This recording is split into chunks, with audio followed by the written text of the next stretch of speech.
নমস্কার, আমি তপতি। আমার চ্যানেল তপুস লাইফস্টাইলে সকলকে স্বাগতম। রবিবার দুপুরের খাওয়া সেরে সন্ধ্যের দিকে আমরা দুজনে চলে গেলাম নিউ টাউন বিশ্ববাংলা গেটের থেকে 2 মিনিট দূরত্বের এই এয়ারক্রাফট মিউজিয়ামে। এখানে ঢুকে তো আমি অবাক, এত বড় যুদ্ধবিমান চোখের সামনে দেখে। প্রায় 29 বছর ধরে দেশকে পরিষেবা দেওয়া এই যুদ্ধবিমান, এমনকি এই যুদ্ধবিমান কার্গিল যুদ্ধেও সামিল ছিল। মাত্র 30 টাকায় আপনিও নিতে পারবেন এই যুদ্ধবিমানে ওঠার স্বাদ। মেইনটেন্সের জন্য সোমবার বন্ধ থাকে, মঙ্গলবার থেকে শুক্রবার দুপুর 2:30 থেকে রাত 8:30 খোলা থাকে।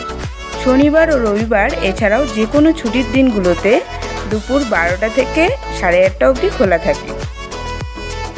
যুদ্ধবিমানের ভিতরের জিনিসগুলো দেখানো সম্ভব হয়নি, কারণ সেখানে ক্যামেরার নিয়ে যাওয়ার কোনো পারমিশন ছিল না। এখান থেকে বেরিয়ে এই শীতের সন্ধ্যায় নিজেদের গরম রাখতে খেলাম মাটির ঘরে ধোয়া ওঠা চা ও সাথে এগরোল। আজকের ব্লগটি এতটুকুই, দেখা হবে পরের একটি ভিডিওতে। সকলে ভালো থাকবেন। সুন্দর সুন্দর ভিডিও পাওয়ার জন্য চ্যানেলটিকে অবশ্যই সাবস্ক্রাইব করবেন। লাইক, কমেন্ট ও শেয়ার করতে ভুলবেন না যেন।